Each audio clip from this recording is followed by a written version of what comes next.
Araw, nandito ako sa Anda, kung saan Tondal White Sand Beach. Legit White Sand Beach nga.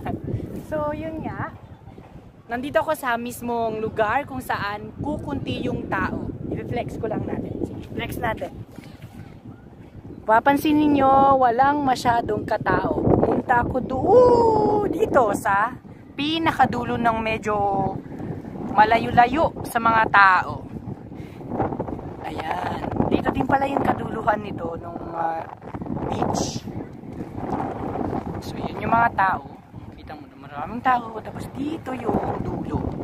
Ito yung pinakadulo niya. At malibot din pala siya dito. Karagatan na dito. Tapos mayroon pa doon pala. Ang ganda, ang linis ng tubig. Ang linaw ng tubig. Tampisaw tayo.